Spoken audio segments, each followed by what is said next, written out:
Season's greetings. The greetings of 1,000 seasons. Sláinte. Sláinte Walia. I mean, hello, how's it going, hey? Fucking boys in the house. Thomas, Shawnee Thornton. Got 2 thumbs up, 1 person watching. I like those ads. What's the crack, Martin? Are you getting into the festive spirit of mulled wine? I'm not actually, Sean. Not on this occasion. I've had myself a bit of Prosecco. Shit, where's me? There it is. How are you getting on? Andrew Keneally, Chris Pez, my man, Perez. Any old crack with you? How's the form? I'll wait till you fill up the old chat group. What's up, Martin? Can you shout out Rick Ontario, please, one time? Rick Ontario job, is it? Shame about Mayo there at the weekend, wasn't it? They put $7,000 on Mayo to win. Didn't really. Sean Maroney, oh ho ho. Good to see you, man. Good to see you in cyberspace. Yeah, the Mayo match. First half of it, couldn't watch it. Then the second half of it, I was like, fuck, we're behind 6 points. And then I looked at I accidentally misread the score. I was like, 2 points, not too bad. And then, yeah, same result. You just fucking get on with it. Do you know what I mean? Han Mayo, TQ. I've just done a nice podcast with Paddy Pimblett, a.k.a. Paddy the Baddie, the MMA fighter from Liverpool, an absolute legend of a man. It was one of them, when it finished on the phone talking afterwards, it was like, all right, mate, at this time I'll hang up, man. Yeah, I could talk, and then I'd be just talking more stuff. The beard is getting huge, man. I think this is the most progress I've ever had in terms of the beard. Got this festive number as well for myself. I thought, you know what? I'll dress up a bit like it's Christmas time, mistletoe and wine, children singing the Christian rhymes with logs on the fire and gifts on the tree. Something, something, something. Yo, to me, I don't know. Fuck the last bit up. Cliff Richard, was he dodgy? Yeti, says Kevin E. Murphy. Story Martin says, Joey Searshin. Joey Searshin, man, that lad. Story Martin, long time. Have a good Christmas, you fucking hero. Fair play to you, Joey Searshin. I got the beard like yourself now, Joey. The red fucking beard of the Celtic warlord. How are you doing, Jade? Merry Hashmas to you too. Mayo will have the revenge in this life. Or the next, says Shawnee Thornton. Bumblebee's in the mix. Shawnee, good to see you, man. Let them know it's Christmas time. Oh, extra malt. It sounds like Chris Eubank.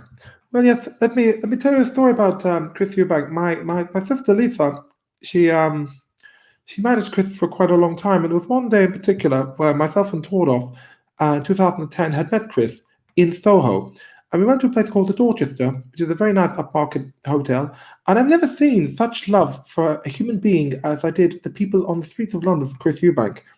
And later on, when we were inside this bar, we were talking, and he's talking about and explaining the intimacy between a man and his opponent during a boxing match, and that you're not even as close to your own mother as you are that man in the time of pugilism and hand-to-hand combat was inside the ring. And a Scottish gentleman came over and he said, "Oh, Chris, man, great to see you, pal. How are you? Great to see you." He says, he goes, I remember meeting you in Glasgow before. It's great to see you again. Oh, yes, it's great to see you too. Yes, how are you? I'm all right, man, all right. Hey, Chris, I've got a poem from you by Mariangelo.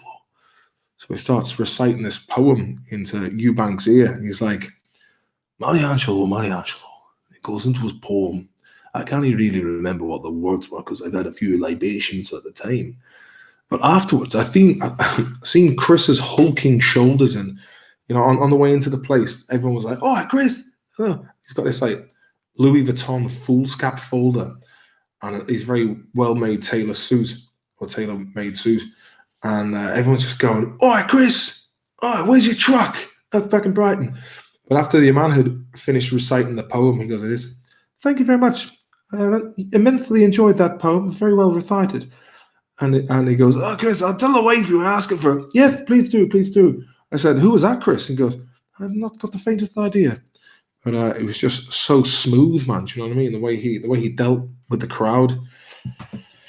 So Eubank said he pissed blood for 5 days after fighting Ben. Jesus. That was a tough one, man. Top of the list, Evening Martin. Do you remember your first time taking ecstasy? I can't say that on the family thing like this, that I would even endorse such. Do you want to see something weird? Check this out. Without the beard. With the beard. Without the beard. I look like fucking Gary Sinise. Shane Maloney. He also a bit right through his tongue that fight and had to hide it from his corner. Ooh, any monkey chats? Yeah, I mean boxing, man. It's a tough sport. You know, you got to be the physical condition and then jump into a ring with someone.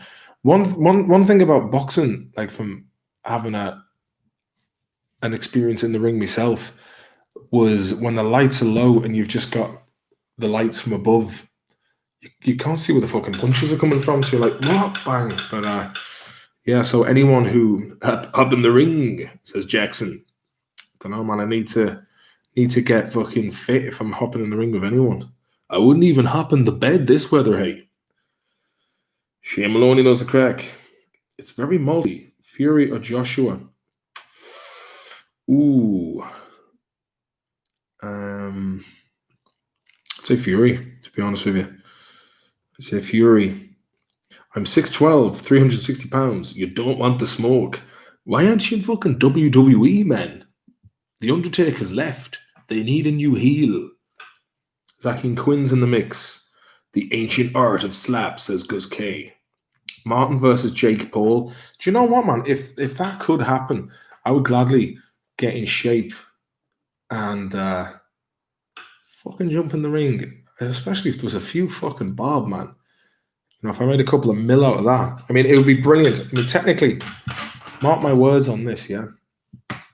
Win, draw, or lose, if the people of Ireland wanted to see me, Mark Maloney, a.k.a. Eddie Durkin, fighting Jake Paul for a purse of coin, I'd do it, man. I would do it with a heart and a half.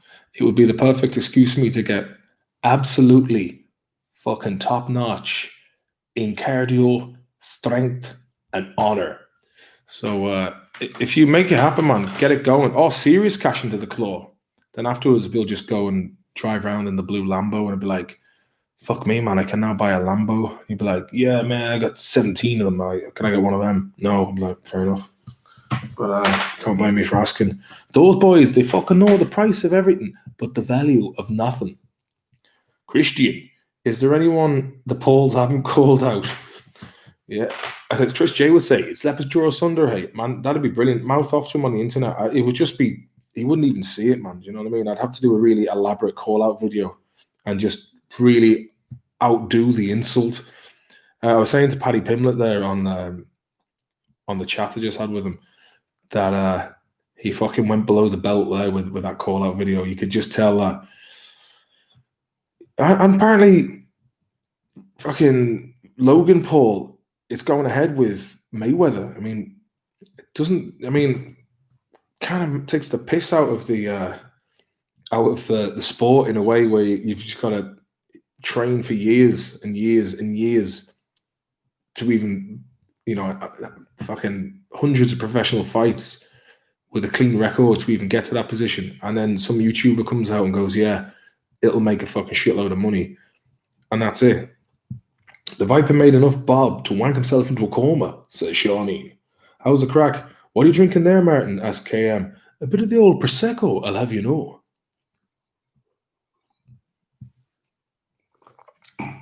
Shane Maloney says, take the piss out of his receding hairline. That'd cut him deep, I'd say. Oh, that'd be a bit above the hairline. Shawnee Thornton, I'd pay top dollar to watch you smash Jake Paul or Ryan Tuberty, whoever signs the contract first. Well, I'd say Tuberty would be dead just to wash him, like, you know what I mean? I'd say that you wouldn't want to fucking underestimate no cunt either, like, you know what I mean? Keneally writes, he should punch that cunt back in 2019. Landormer's in the mix. Prosciutto, is it? Do you ever drink fucking prosciutto ham? Your hat and beard makes you look like you're from Galway tonight, Martin. Yeah, I feel a bit of a outside Nocton supping really, really creamy, nice Sunday pints You know those kind of Sundays in Galway where you've had the Saturday and you're looking forward to the chilled out session on the Sunday, and you're just outside Knockdons talking to lads. You don't know who the lads are, but you do know the lads are sound. So you just get a crew together, man. It's quite the hipster look. Yeah, it is, I suppose. Did you ever eat the cooked ham raw? No, but it technically my dad probably has done it in the past. My dad's the kind of guy who I remember as a kid, because he grew up in like a farming cottage in Mayo. He would just go like this with boiled bacon. He'd take the fat off and he goes, "This the best bit, son. The best bit." And he'd be like eating it like it was white chocolate.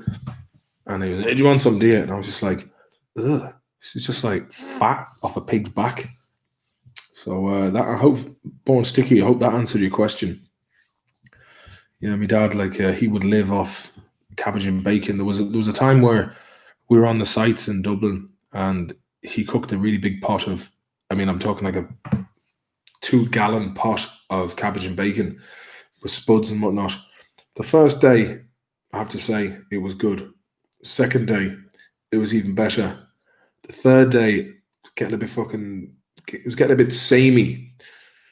The sixth day, there was nothing but mush in the bottom of the pan, and I said, I'm not fucking touching that. I'm not touching that at all. Did you see Buzz on the Jamie J. Carr Christmas chat had one spicy bean too many? No, I didn't see that. What kind of spicy beans is we talking? I heard Buzz was down in fucking Dublin there the weekend, man. I was actually talking to him for the first time. Durkin and the Boo versus the Paul brothers. Oh, Joseph Sullivan says Mayweather is retired though. That's why he takes only fights paying at least tens of millions. It's also a fight he knows he can win. Yeah, fair enough. I mean, like, at the end of the day, it's going to be an entertaining spectacle if it happens. What's Boo up to these days? Still doing damage? Oh, he's a quiet man these days. The head's down to the grinding stone. Oh ho ho! He's probably watching now, just lurking over cyberspace, going, "Yeah, Maloney, saw you there the last day talking about me. I told you not to reveal any secrets." And I was like, all right, you have my word on that, man. Boo must be training the old ladies, making a few pound. Oh, Mayo ladies' job. Jackson Avon, you know when you got kids in Texas saying, "What's the crack now?" No way. I think it's fucking hilarious, man. Like, there's the kids in Texas. How does it, Jackson? How does it translate to people in Texas? Because I'd say there's a when we were pitching the Hardy books back in RTE back in 2009. I remember saying it has a Steinbeck every man feel to it. That there's kind of, a universal thing that can be related to around the world. I'll give you an example of how similar people are the same all around the world, really. Like, there's only a certain amount of things you can do in the hour, especially if you're just like living in a small town. And I remember a friend of mine, a guy called Pat McHugh, when I was living in Brooklyn back in 2006, he goes, "Yo, Martin, you got to come down to Jersey. It's mad chill." And I remember when he was in Ireland, and I'd never been to the States before, man. And my image of the States was kind of like what you'd see on TV with like flashy cuts and skyscrapers and just everything was cool. When he took me to, I think it was South Orange in New Jersey, I was just like, wow, this town is basically like Tubbercurry, but in New Jersey.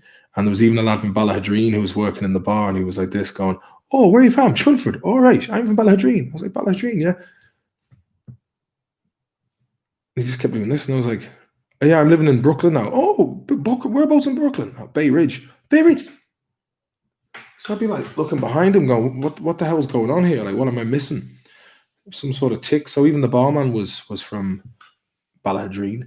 But I remember going into this house anyway, and Pat goes, "Young man, I'm looking forward to introducing you to my boys, man." You know what I'm saying?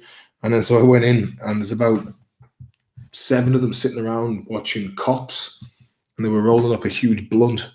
Now, I know it's ironic that you're watching Cops while rolling a blunt. And it was just met with like one solitary, huh? So indulge the blunt, they were passing around like a mug, big kind of glass tankard of JD and Coke. Fuck me, I was blazed. Couldn't wait to get out of it. And then this guy, Pat, was like, yo, man, I got to sell some kind bud to my friend. And I was in the back of this car going, I'm so fucking far from home, man. What am I doing here? What if I die? Oh, God. And then it had a bit of a freak out. Then we went to a pub. No, we went back to the place first. And I was like, fuck me, I'm glad to get back here. And at this stage, they were playing EA Knockout Kings or something. It was like this boxing game on the Xbox. And they were just punching a boxer's face to the point where it was comically swollen. So then we went to the pub. That was nice. But so yeah, they were the kind of lads who probably would get right behind Hardy Books. Mad firebud, bro, says Kevin E. Murphy. You'll be getting your balls licked on the beach. Oh,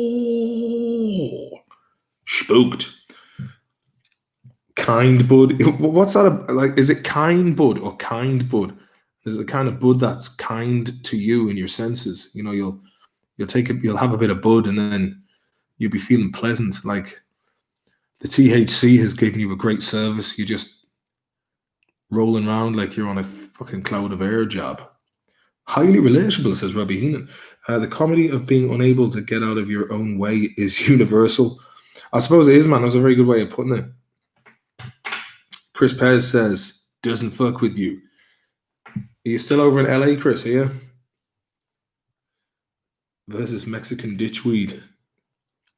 Right, yeah, so that's just basically whatever's growing, it's just sent down over the border. French toast up to his knees in the river going, what are we even at? Is relatable. Fucking is, man. It's funny when we were doing it, we were like, that was just written into the script. It was like, maybe the lads should be building a raft. And I was kind of half hoping it would be a decent kind of Tom Sawyer, Huckleberry Finn raft. But like any other raft we'd ever tried to build as teenagers, it was sadly disappointing, which added to the comedy bonus of it, I suppose. Loving the Hardy book, says Andrew Keneally. Serious laughs, but also a lot of deep stuff to be thinking about. Yeah, I think I set the bar very high there with the last book. I got a subscription to royalty-free music, so I was like, this is worth it. So as soon as I put the music into it, it's like you just type in, you know, sad or heavy, and then you get like a choice of songs to listen to. So I was like, I was working on that from, I think, 9 a.m. with everything else going on. And then I was like, will I play Days Gone on the PlayStation or will I finish this? And I was like, I'm not going to finish this tomorrow. So I was like, fuck it, I'm going to dig in. And I got it done, man. And then afterwards, maybe it was like 5 a.m, I was like, sure, I'll stick it in the old headphones and have a listen. And fucking brilliant, man. It was like, it was just like, even though I wrote it and I knew what was going on, just when you hear the music behind it, it just it really makes it pop. So I was like, if any of you haven't heard it, it's up here or it's on the podcast. What's Scorpio and the Crüe up to? I think he's working down in Spain at the moment, as far as I know. What's the weed situation like in Sweden? Oh, they'll be a bit knocking around. Thanks, Chris, for the old Hardy book. Shout out there. Keep the Hardy book videos coming, glad. I will indeed, Sean. I will indeed. Would love a future book with iconic books quotes. Yeah, there's a lot of them in there. Like one of them that I wrote. One of them I was some of these have been written like months ago or maybe like years ago.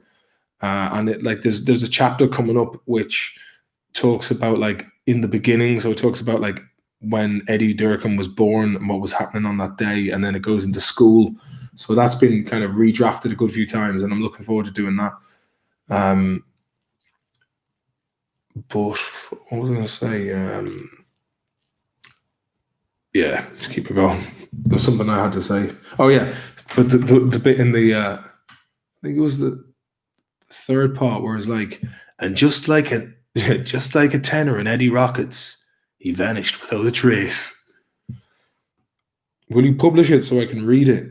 Yeah, well, that's the plan. So if I get it all written and put up into audio form first, then I'll at least then I'll have. You see, the thing is, it's kind of like the audio thing gives me a nice weekly mandate to stick to. So then if I just do one a week for 15 weeks, you know, maybe I can get about, maybe I should just fucking do, because some of them can be broken up into chapters. So some of them I'm thinking maybe, you know, fucking 30 chapters, let's say, and then you get the book done.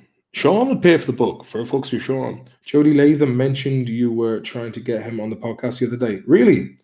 Yeah, I need to get back to Jody. There's a few things I need to talk to him about, but shit's been a bit fucking crazy over here. A modest sum for the Hardy book preview enjoyment. Thanks very much, Sean. Thank you. I really, mate, Sean, you've been fucking brilliant, man. Thank you very much. Appreciate that. And Mikey Reinhardt as well. That lad fucking is fierce. And even Shawnee Thornton as well. All of you guys. Graham Russell, Jade Elvis, the other people who Mikey fucking Higgins and fucking the boys, Johnston. He was on James English. What's the crack with James English? I'll have to find out who that lad is.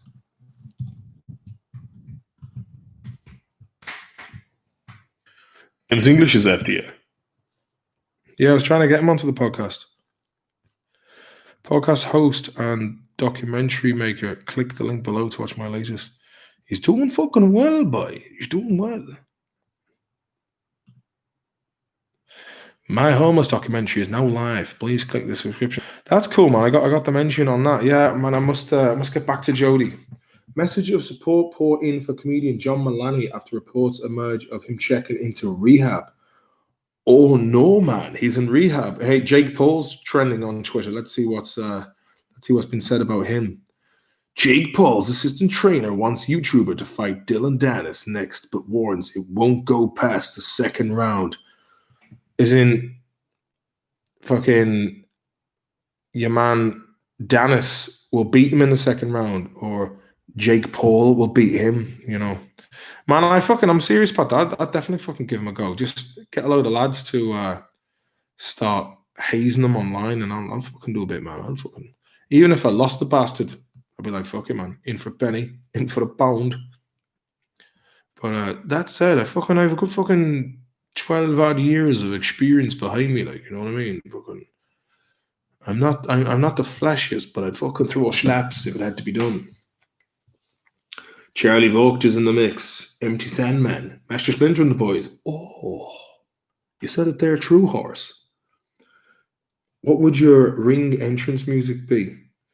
Probably be something really obscure just to fucking melt people's heads. That's a good question. Probably be something like that had nothing to do with fight. Sean Maroney, thank you very much. Hey, it had barely covered, but I'll put it to good use. Had to be done. Cover the old bottle of Prosecco I got. Oh, cheers to the boys and Shawnee Maroney. Myself and Shawneen met in Fibbers. When was that? Like 2012. And I was like, this lad's fucking sound. And he's into the bottle of B as well. We were talking about Pantera, Zach Wilde, all the boys. How many strings are on that guitar there, man? Is that an Ibanez there, Sean? Is it? Hollywood Hulk Hogan job. Imagine Danny Dyer was doing the fucking commentary. Got two lovely gazers in the wing. We got millionaire spoiled brat Jake Paul versus the working class ginger flame hero Eddie Durkin, aka Martin Maloney. I'll tell you something, shit's gonna get on top tonight. I feel my bumholes flapping a bit. Oh, limit order trading. Thank you very much, mate. I appreciate that. Thank you. Bumblebee says, I'm going to watch the Hardy Bucks film on Christmas. Nice. Shawneen says, 2013, I think we were banjaxed. Yeah, it's an Ibanez. Nice touch. Man, in fairness, Sean, you got some fucking quality chops, man. You were doing some Pantera there in the Gateway Hotel back in 2015. It's good crack, that was. Good old crack was had. I really miss filming Hardy Bucks, man. I'd love... Like, it's not only the filming is great crack, it's the crack after filming. Like, there's such a good buzz around town. Like, you have such a collection of characters that on other circumstances wouldn't meet. It's kind of like at a wedding where the soundest people you know turn up, and it's like, this crew will never be together again. Sophie Mary, thank you very much. Cheers from one ginger cant to another. Oh ho ho ho. Merci beaucoup, mademoiselle. I do appreciate that. Thank you very much. So Christmas time, man. How's it? Where are you based there, Sophie? And limit order trading. Tell me the crack ways are from and what's happening. Chris Perez says, "Don't worry. Once this COVID shit passes, we got a great idea. We'll get the camera in front, and it'll be a great time. He's gonna start doing some home videos." Swinford was hopping. Dublin.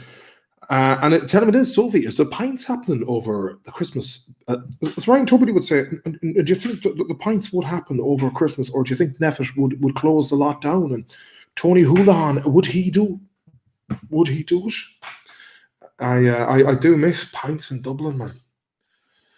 Oh, the pints in Dublin, from Wexford Street down to the Globe. Sure, they're on about knocking it and putting up a hotel. How many more fucking hotels does the city need?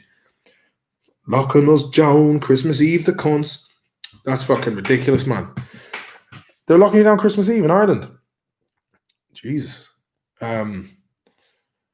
Do you know what? The pubs in Stockholm are closed at 8 now.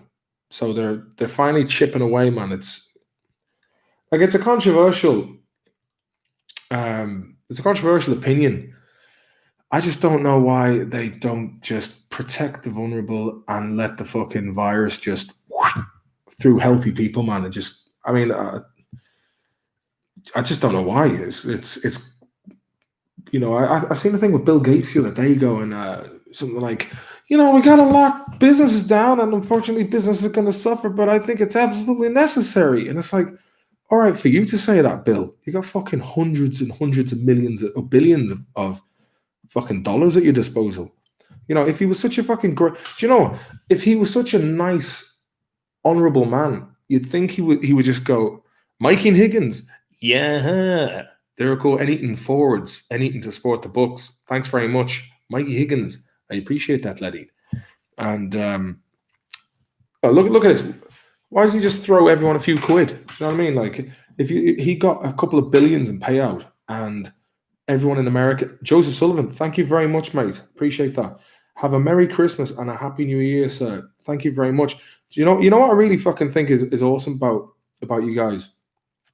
It's like this is a small channel, but as I say, I enjoy coming and talking to you, and I really appreciate the support. I really do, man, because it's fucking hard times for everyone at the moment, including yourselves.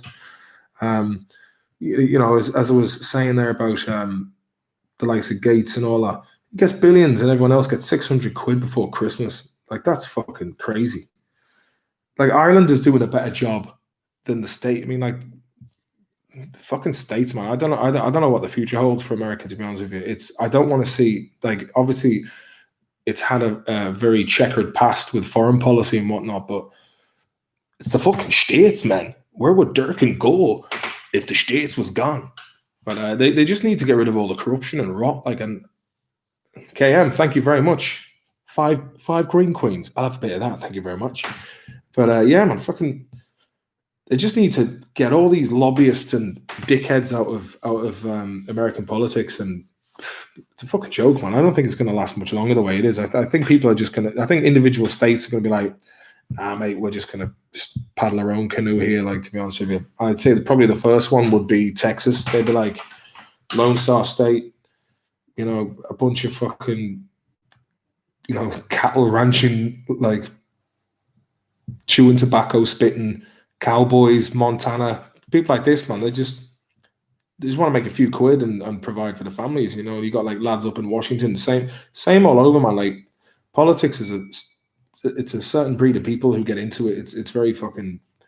I reckon the crack is with a lot of politicians. They get into it. They couldn't make it as a in show business or acting. They didn't have the skill or the charisma, and then it attracts a certain kind of schlevine or a crooked personality that probably had a decent upbringing, but they came from like families of cute whores who were like, Well, if you get into this like the old fella did, there'll be a nice touch in it for you. And keep the head down and look well. And we'll train you up in how to deflect questions. I'd say there's a lot of that shit going on. Biden got vaccinated yesterday. It's a start at least. Only three states can succeed though. I don't know the ins and outs of it, to be honest with you. Durkin can come live with me, hey, or fucking Charlie, man. Not too bad. Where are you living? It's kind of balkanized in the States, says Sean. Yeah, it is, man. It's just getting fucking. It's going into crazy territory. Like I don't really know what the hell's going on over there. I mean, when I lived in New York back in 2006, I kind of felt like after going from Ireland and Sweden, I kind of felt like, I kind of had my heart set on moving there back in 2011. I was like, all right, maybe I might just go to Los Angeles and give it a go. But then I was thinking, like, I think health insurance costs you about fucking 700 quid a month. And, then you got rent on top of that. And, these are like, a man would want to be doing some serious fucking QVC shopping channel commercials for that shit, man. You know what I mean?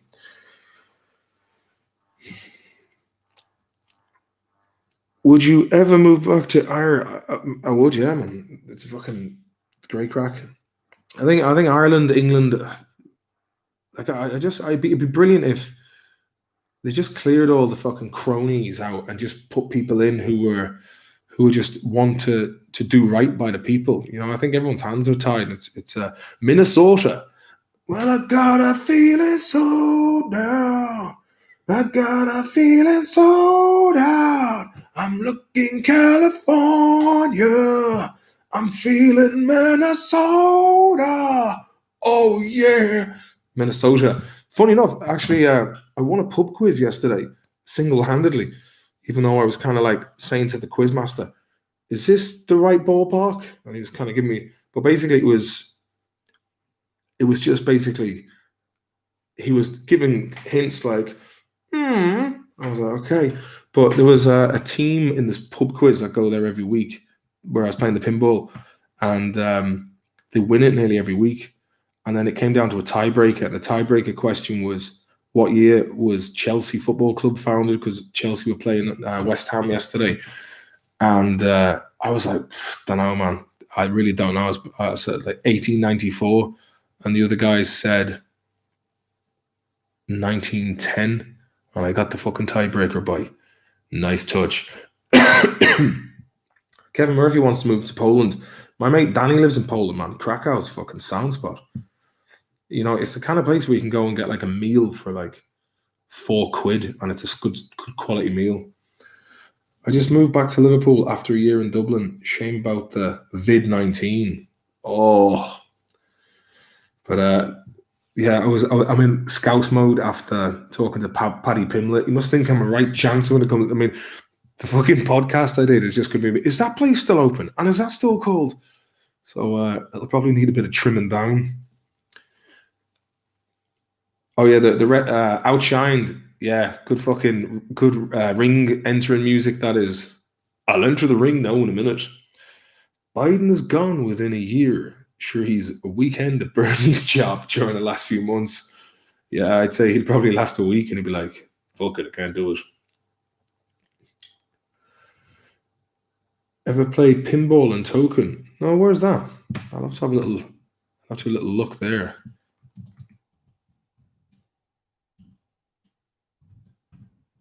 Love a bit of pinball, actually. A friend of mine, Martin, had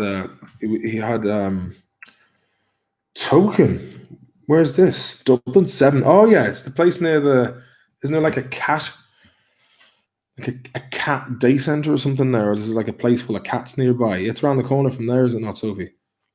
There's a place in Smithfield where you can just like go and they just got a load of cats living in like a shop. It's like a kind of a place for cats, man. It's mad. Yeah, I'd say Shawnee knows the crack, all right. And Guitar Hero and Mario Kart. Yeah, it'd be good old crack. Cat Place is gone, sadly. For fuck's sake, man. What's next? Bastards. It looked well cozy in there. The cats were having a mad time of it. There was just lads going, "Yeah, do you want some fucking catnip, bud? I got some good deals on catnip." I watched a video about cats yesterday and how they respond to catnip. They properly trip out, man. It's like peyote or mushies or something. They're like they get all frisky and start dribbling and drooling all over the place and start like fighting, or they start trying to attack imaginary mice. It looked like fucking great crack, to be honest with you. The cat got stolen. Did the cat get stolen from that place? Really? Yeah. What did happen to all the cats? I'd like to know, as would Kevin Ian. Make good Chinese food, said Steve. Mine got it out of it on catnip. I'll find that video actually, so you can see it. Put a link in the description, or not the description, the chat. Cats on catnip. Yeah, they go fucking nuts, man. It really was an eye opener. But I was like, any cats over here that I've ever like given a sniff to, I don't think like any cats I had never really were that bothered. What happens if cats and tigers use it together? I'll tell you one thing: the catnip odyssey is endless here. It's a shame I haven't figured out how to share the screen yet while doing this. It would be great if I could just like stream and then just watch stuff together. But there was a thing there. It's like a documentary. Yes, how catnip gets cats high. I mean, it's just like a big piss up full of cats. To be honest with you, I think it's probably like cats on the piss. To be honest with you, the cat that got the cream. Callum Evans says, "Happy Christmas, man. Hope you have a good one with the family." Thanks very much, Callum. Appreciate that, mate. Cactus Rider. Whoa, that man. I was talking to him on Discord today. He'd never know the difference. I missed something there. Genetically, only some get affected by the nip, says Sophie Mary. Well, funny enough, I checked where it grows, and I think it only grows in kind of southern Europe and parts of like the Middle East and China.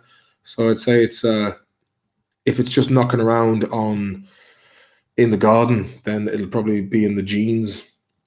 Kevin E. Murphy said, "I had a mate who used to leave it out for his cat while he was at work. His cat never seemed right in the head." I'm not surprised, man. If you check out that video I put up, you called it, Shawneen. My money is on the result within 6 months. Oh, are you lads talking about the American stuff? What have you got the kiddies for Christmas? Oh, I don't want to give the game away, hey. But I got them a couple of things. Gotta be a bit quiet now so the cat don't get out the bag and start eating the catnip.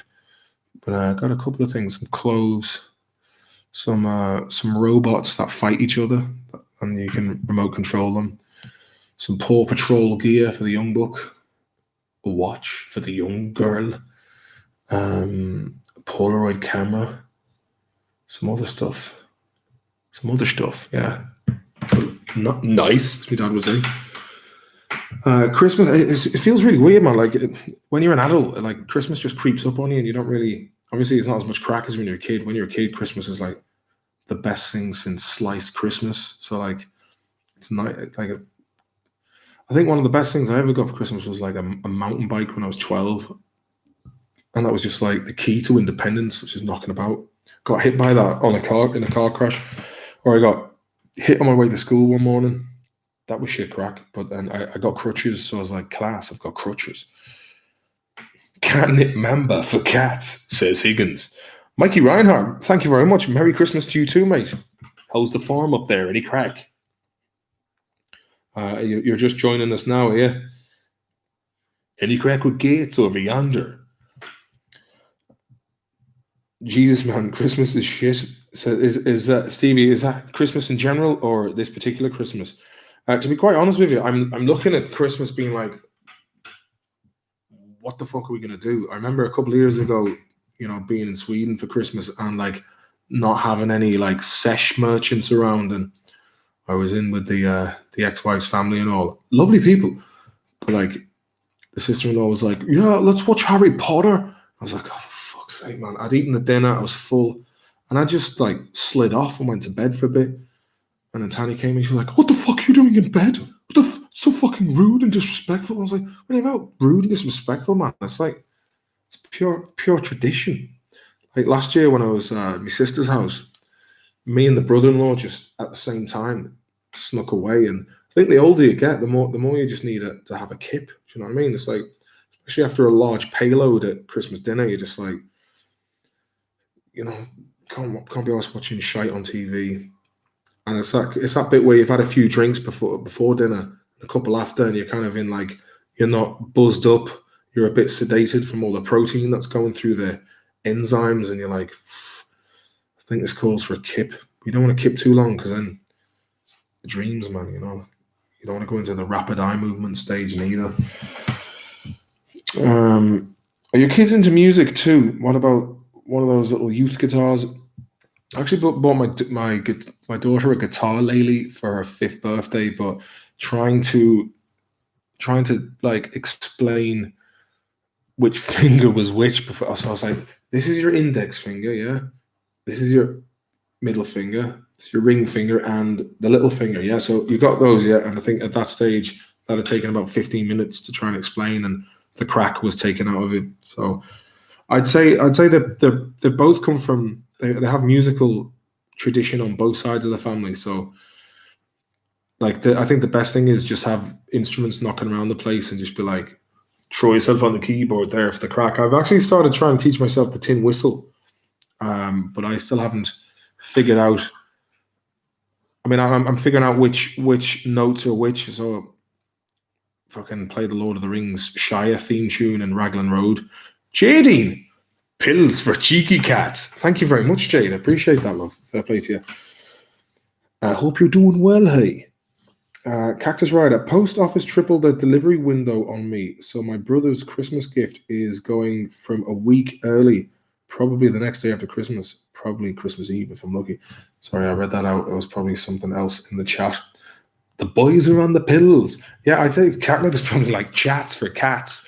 But if you check out that link, which I will show again later on, they're they start getting frisky. Like it's like lads outside the pub at fucking 3 o'clock in the morning, and they don't know whether to fight or find love. Or if you're from like a small town and all the women have left town, it's just lads. I remember being in Culture Mall one night, this place called the Electric Mouse, and it was the first time of just like observing small town drinking culture. And as I put in like one of the parts of the Hardy book was, it's an industrial scale of drinking. It's kind of like there was at one stage there was one lad lying on top of his own mother on the floor, and there was like a circle of people, and the two of them had like just fallen over, and I was like, who's that woman? And my friend was just like, oh yeah, that's his mom. And I was like, it's a Sunday night as well, man. I was just like, get the incest going to Sophie. No, it wasn't even that, man. Thankfully, it was just pissed up madness, and it was just amazing. Like, because we never really hang out in Culture Mall, so it was like, oh, we go to Culture Mall for the night. I have to say, it was great crack. Like back in Swinford, sometimes there's a place called The Hopper, and you just meet lads who were working on the sites, and they were getting good money. Like they just be fucking buying rounds for everyone. I suppose the drink was not that expensive either, and it was just like, at the end of it, what happens? Like, you know, it's just they just go home and or go to a gaff, and at least I kind of had the sense to go home afterwards. But like back in, let's say 2007, like from 2002 to 2007 around Swinford, people would just go out in the street for hours just chatting in groups. You don't really see that anymore. It's kind of sad if you go to Swinford nowadays. It's fuck all people about. I think like most people had to emigrate. It's great crack. Doing lines off his ma's tits, said Sean. Oh ho ho.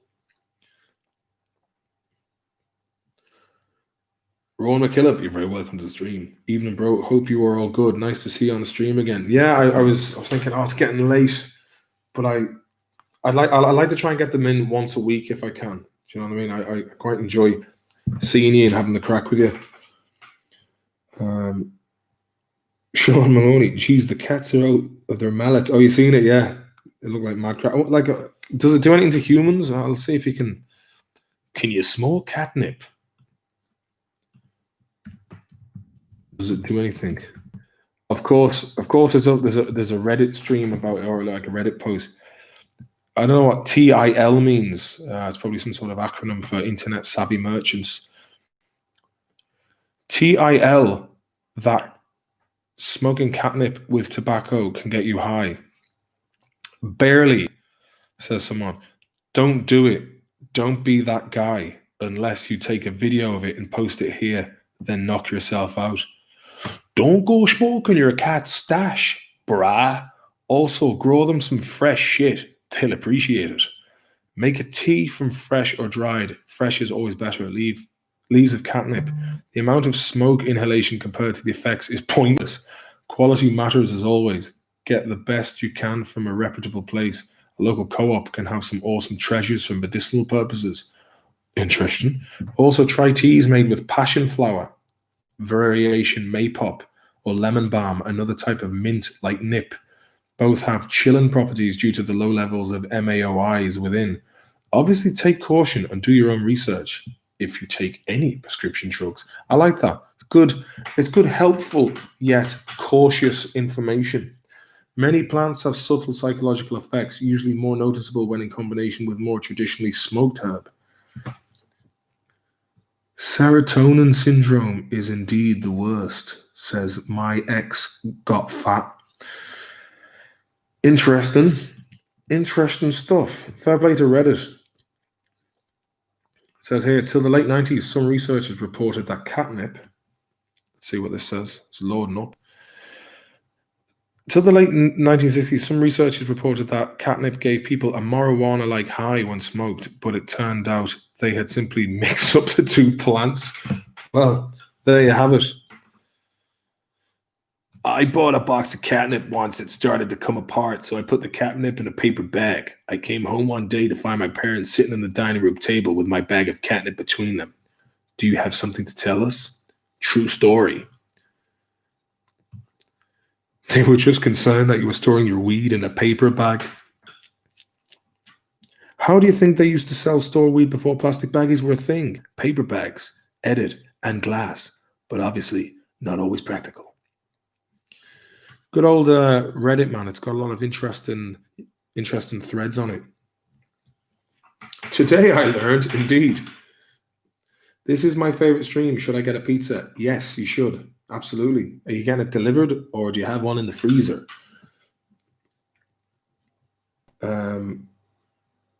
Put the catnip in your anus and see what happens.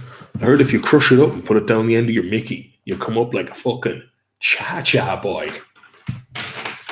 Big fucking Jimmy Dunleavy's after you, says Sean Thornton. Do you ever smoke banana peel? Yeah, I think in the throes of desperation as a 19-year-old, I think there was like the urban legend of being able to smoke banana peel, and then Chris went and did some extra research. He's like, yeah, you can do it, but you got to put it in some sort of alcohol, and then you got to dry it out, and then you got to make crystals out of it, and it just seemed like the amount of hassle involved. And then someone else said if you smoke banana skins, there's a chemical in it called Banadine that can give you breasts if you're a man. So we didn't bother, really, to be honest with you. Coming up like a fucking sky boy, says Mikey Higgins. Opinion on the Viper Man. He's dodgy. Take the O's out your head and come back for the lashes. Just want to drink his tea and piss in his coffee. Yeah, so any other news floating around that I'm not privy to, so I can investigate and do a bit of a deep dive? Smoking banana sounds like making meth by the time you're done with all that. Probably, mate, probably. Yeah. So is there any other world events? Should we have a little look on Twitter and see what moaning is going on Twitter? I think Twitter's just become a platform for people just to start giving out about shit, man. It's just every time I go on it, I get bad vibes. Okay, we have Elaine Roisin says, I don't know who needs to hear this, but disinfect your phone. Kiss. Yeah, probably not a bad idea. Sometimes I'd be picking up dog shit and then just like being on the phone, but like shit as a plastic bag, you know what I mean? You know what I mean? Nigella, she's making food. Pella, has he checked out? No, that's football chat. Grafton Street, what's the crack in Grafton Street? Is people having a big party on Grafton Street? Remembering our Grafton Street busking at Evan J. Harding, all kinds of characters, very liberating experience. Fair play to Carl Patterson for that one. Robbie says, can honestly say last night in the pub I felt safer in that environment than I have done walking down Grafton Street in the entirety of December. Did he think he was going to get jumped, was it?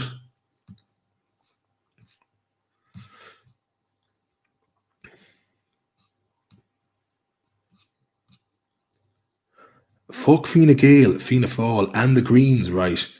So Simon Harris today, the little weasel, looked me right in the eyes back on Grafton Street. Oh man, what a post that was. Fucking tweets with Eddie Durkin. Shawnee Thornton, Jesus Christ. Thanks very much, mate. That's very kind of you. Appreciate that, mate. Thank you. That's very kind. And to all of you who've chipped in some money, I really do appreciate it. It's very kind of you. Heard the new Chris Cornell's covers album. There's a cover of Patience. That's brilliant. Is that previously unreleased stuff, Jade, is it? Sean Maroney, Dublin is absolutely full of wrong'uns, no fear at all. Yeah, poor old Gavigan got fucking mugged at knife point there. Oh man, that's a nice touch. I'll have to check that out. Cornell doing Patience. Can't go wrong there. It's funny, I was listening back in January. I was having to listen to Guns N' Roses and with a few people, and I was like, I'll stick Guns N' Roses on. And can't realize that Axl kind of did overplay the old a bit too much. It was like, steady on, Axl. Chris Cornell new album. It's fucking sad what happened to Chris Cornell, man. He seemed like a really good soul. Seemed like a really good dude.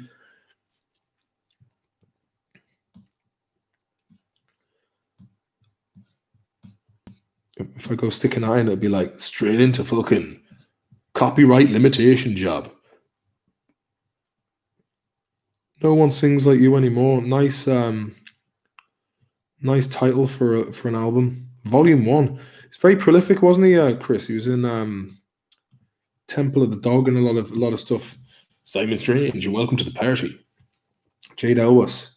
No one sings like you anymore. Yeah, thanks very much for that. That's something nice to listen to. Today, I found myself having a bit of a chilled out session and just listening to a bit of Röyksopp.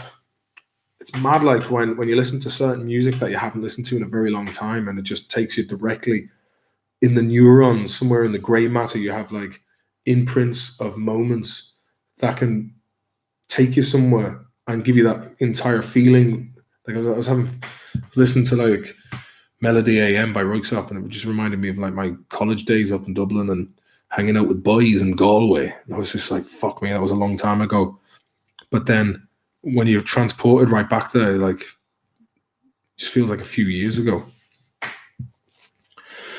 Yeah, Jade, I saw Soundgarden live in Dublin in, I think it was 2012.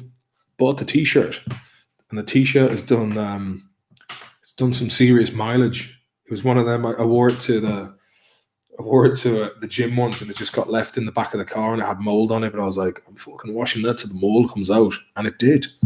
But the t-shirt's fucked, but I still wear it. Sean Maroney, I'm on a mad Marillion buzz lately myself. Clutching at Straws is a beast of an album. Marillion, yeah, my brother-in-law Mike had something to do with Marillion. And I remember hearing someone slagging Marillion off.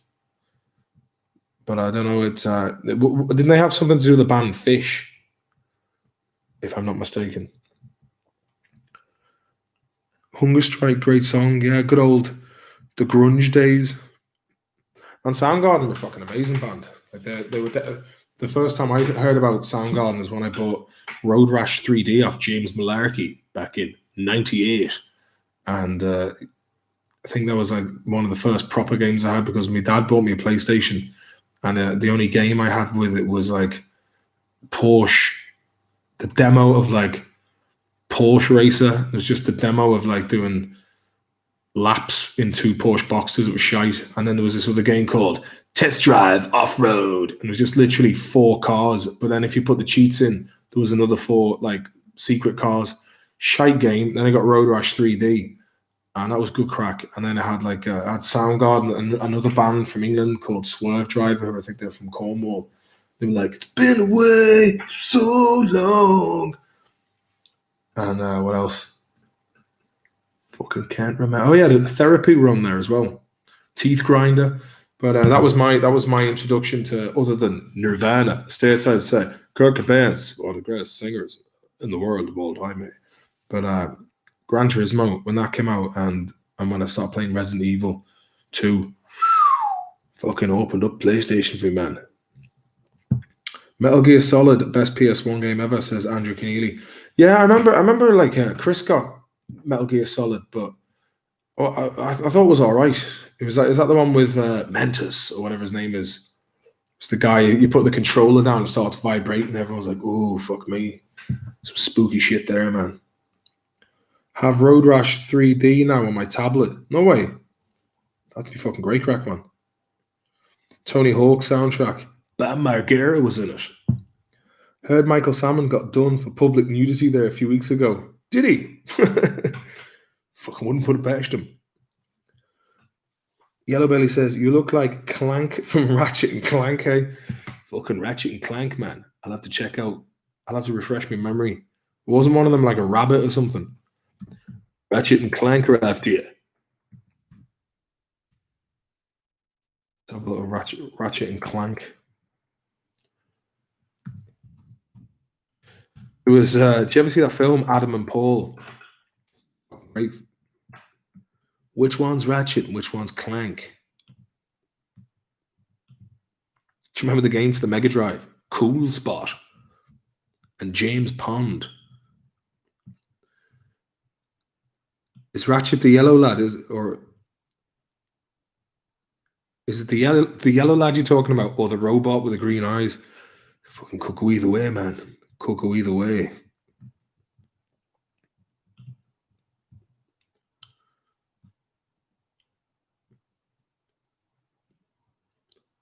I remember Mantis reading the memory card and spooking me.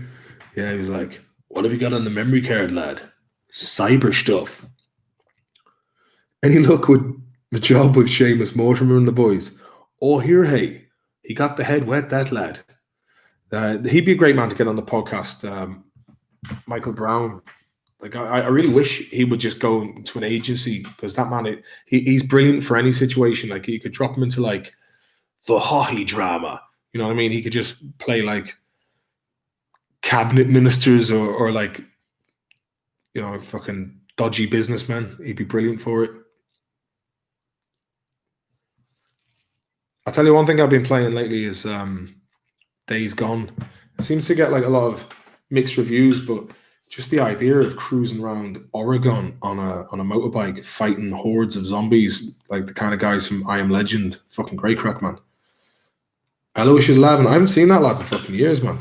I think, yeah, it's probably been about 6 years. I don't know if any of you ever saw the Slave Baby thing we did years ago on where they opened up a pop-up market. That's something that, like, I was hoping that would go way bigger, but Republic of Telly never fucking gave us the credence we needed. God. Put a link to that. But Aloysius, he goes, yeah, there was a homebrew beer, and it was like, Jesus, that's astonishingly primitive. So I'll give you the touch there. If you haven't seen this was from back in the day, man. It had fucking so much potential, but the stars never aligned. Speaking of stars aligning, man, did you see the Grand Conjunction last night? Fucking took Jupiter 12 years to go around the sun, and fucking Saturn, the lazy cunt, took him 29 years, but the two of them came together as a father and son tag team to be like a low star in the sky. Some people even hypothesized that the star over Bethlehem was the Grand Conjunction job. According to mystic gurus, they reckon that the Renaissance, last time it happened the way it did last night is when the Renaissance happened. So there's probably a bit of credence to that. Maybe that there's some sort of heavenly bodies, and I'm not talking about the BBWs, but they have an effect on your anus. So Sean would say, "Have you ever felt the touch of the Cantonese concubine, Martin?" Ever felt the touch of a Cantonese concubine? Oh, no. Here, Salmon, do the robot again, will you? Yeah, I see the old 3 Bucks Left have caught up to me on Instagram with the followers. Those boys are flat out, hey. But I like I like YouTube, man. Do you know what I mean? I like doing these once a week and getting the old audio book out there as well. Evan Turner's had a load of shite, man. Top stuff. The rebirth of Jeebus, says Steve. Has to be done, man. If any man can come back and save the crack, that's that man. Jupiter and Saturn tag team Uranus. Fucking hell, Sean, man. It's a bad doing, man. It's a bad doing. But I don't want to go on too long. We've reached the hour. Hopefully we can do some sort of Christmas special. I don't know what that would actually mean. Or, come on and do a bit of chatting over the Christmas at some stage. But it would be nice. So we'll have the crack. But if any of you have a PlayStation 4, get on Days Gone, man. Go into PlayStation Now. You can just get a trial and download that game because it's fucking unreal. I actually got up at 3 o'clock in the morning, fell asleep putting the kids to bed, and I was just like, I'll get up and maybe just play Days Gone for an hour. Ended up playing it till like 10. I was just like, felt really weird because when it got to like 12 o'clock, it felt like 5 o'clock in the afternoon, but it was bright. I was like, fuck me. Something's going on here. Nakamura job. Sorted right out. But come here, I'm going to hit the road. Sean Comerford, do the Aloysius impression again. Hey, fucking ears. Here, watch the slit. Watch that slit out. The slit. Actually, he's a fucking lad I should get on the podcast. Hey, Mihal, do you want to come and do the podcast? Well, I suppose I could do it, yeah. Come here, wash out that slit, good lad. There's 9 holes on this golf course. Yeah, I won't go into the rest of it. But I really loved the writing process for like Salmon, Aloysius, and I mean, like I'd write a script and then they would come on and give it their flavor on top of it, and it really summed up the kind of the old wooden paneled library of bad bastards with money. I mean, it's bad enough when you meet scumbags who are poor, like they're bad enough, but at least they have appreciation for like material goods, whereas like rich people who are scumbags, they're fucking different. I had experience in a house party back in 2005. I was in this place near Blackrock in Dublin. And it was a sound place, like, but there was one boy from Dublin. He was like, yeah, man, fucking. I was like, who's this lad? He's a bit dodge. And then these lads came in who were like, they were all like, on the chance we're going 90. And they just had no respect. Like they didn't know whose house it was, but they had like no respect for them. And even the dodgy guy was like, fuck me, boys. These lads are fucking headers. Like they broke the coffee table. And we're like, sure, it's only a fucking IKEA piece of shit anyway, man. And then one of them opened up a can of Heineken. Opened a Heino, right? And I shit you not. He opened a Heino and he fucking threw it at fucking Kajas's head. And he fucking just didn't even take a sip out of it. Just fucking opened it, threw it at his mallet. And I was like, they just fucking had no respect for beer, man. Let me see. Martin, would you do us a favour on the Insta Dot dot dot. Chris, you were listening to the live stream on the highway. I like it. You out in fucking Highway 1. Yeah, alcohol abuse is right, Sean. Dean Fine, a few headbutts needed to be handed out to those boys. Oh, you'd know all about it when the barrister got involved. They'd fucking nail you to the wall. Do you remember that KPMG girl who's like, excuse me, my dad works at KPMG. He's like, he's the boss of KPMG. And I was like, oh fuck, what's he gonna do? Like, shuffle my fucking end of year report. Hardy Bucks Christmas special is a work of art and have to watch it every year or it's not Christmas. It is a cozy old Christmas special, to be fair. I remember when we watched it, there was a lot of stuff we had in the can that wasn't allowed in to the Christmas special. But then I watched it there, I think it was last year, and I was like, I don't know what the fuck we were giving us. Like, the amount of shit we used to give ourselves over the Hardy Bucks, man. It was like, you just had, like, you go to the pub and everyone was in your ear going, oh, the YouTube stuff was better, man. The YouTube stuff was better. And even though you'd be trying to strive to give a production that was, you know, that could comfortably fill like a 25-minute episode comfortably with lots going on. And then we were just kind of stuck in a bubble of fucking people onto us the whole time. And then looking back at it, like I was watching it last year and it's just like, this is fucking grand, man. It was well cozy. But there was a bit where like Salmon's walking across what was a frosty field with, like, obviously the weather was high pressure, there was no wind, and all of a sudden there's like a fucking snowstorm. So what are you gonna do, man? It was actually amazing that it did snow. We looked out there, we got snow for the Christmas special. Actually, that was back in 2010 when there was the big freeze and they ran out of salt. Is it on Disney Plus? What's this? Hey, any bras, man? Boston lockdown isn't as bad as California, though. Fucking Gavin Newsom's after you. It's a powerful day for the lush. It fucking is, man. Like, it is a real thing around. Like, I remember being in Westport and I can't remember why we were there, but it was just like a load of young fellas and women just on the rollover. And the way they were talking about the rollover, it was actually more crack than the actual weekend, Saturday night itself. It's like, oh, the roll. I was like, that inspired me to go, it's a powerful day for the lush after I met them, because they were just so elated to be together in a beer garden in the height of summer in Westport with like fucking stag doos and hen doos and like tourists, that they were just so content. They're like, you know, a crew from years back, like a school crew, and they'd all met up, and it was just like, I was saying to one of the girls, I was like, what's the story with it? Oh, fucking Super Sundays, man. Super Sundays, fucking great crack. And I was like, the rollover, man.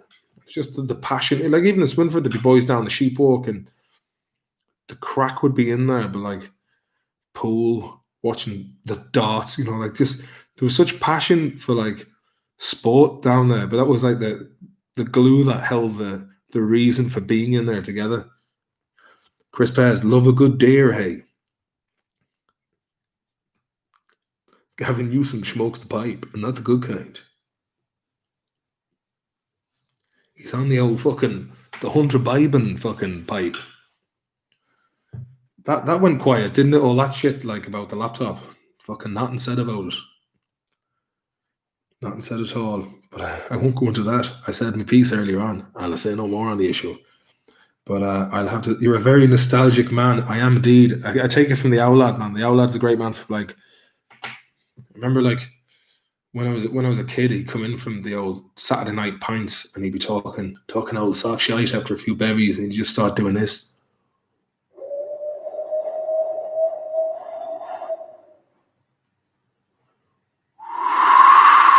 And we'd be like, oh, he's at this fucking wind chime shite again. And he'd be like, the wind of home, son.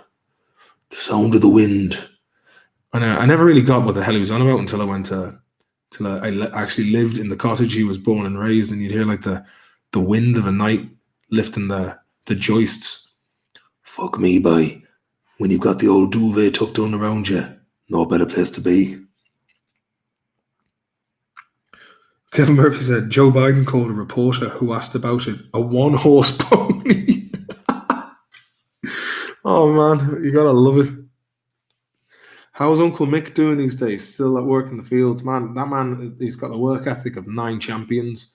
Like you want to see the size of his hands in real life, man. He's an absolute oak of a man. Let's get on to him actually. I must do something now. It's fucking. There's people on to me the whole time asking about it. Here, I met a bird. I met this bird, and she had an arse like an onion. She make you want to cry. Svetlana's after you. Uncle Mick stole my work ethic. Tell him to give it back. Does your old lad miss the pints and crack in Kilkelly? Oh, he was like as a kid, because the thing is he came from in between Kilkelly and Swinford, so it'd be a bit like how Colgan is between Culchemaw and Swinford. So you get the lads who they know people in each town. So my dad he'd often go into Egan's. Was it Egan's? What's the name of the pub? It's not Egan's. Fuck, I can't remember the name of it. But there's a pub just on the corner. And I remember my dad like going, I was going for the fashed pint. Just fucking sculling 2 pints of this. You're like, fair enough. Fash pints versus nice pints. And I've said it before and I say it again. You don't mind the nice pints, but it's the fast pints that'll get you. And on that note, everybody, thanks very much for watching. And thanks very much for sticking around. And it's been a pleasure chatting to you. And thanks very much for all the donations. And we'll try and get back. I'll try and get another episode of the Hardy book out. I might even do a Christmas version of just like a little touch for Christmas.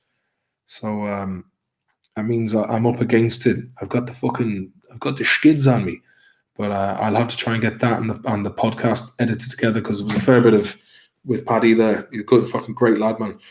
He said he's going to be signed to the UFC soon. So best of luck. He seems like if you haven't heard of Paddy Pimblett, go into Paddy the Baddy Pimblett on Instagram and give him a follow, and tell him Maloney sent you. But he's a really sound guy, man. It's going to be really nice to see another Liverpool lad in UFC. But he's a good lad. Right. As much of the Hardy book as possible, says Mark Shortall. The best thing to do, right, is if you're going to bed, stick it in when you're in bed and just get really nice, comfortable, and just visualize everything. So whether it's on the podcast or if it's on here, but I'm looking for. I have another bit of. I have a good bit written, so I won't ruin it for you. But there's a bit coming up. I won't do any spoilers, but there was a line in it where basically people asking Eddie what's he doing for work, and then he would just make up really elaborate jobs. And there was one lad who was a well-to-do guy, who was a bit of a smarmy cunt around the town. He goes, "Oh, really? Oh, you're working in that?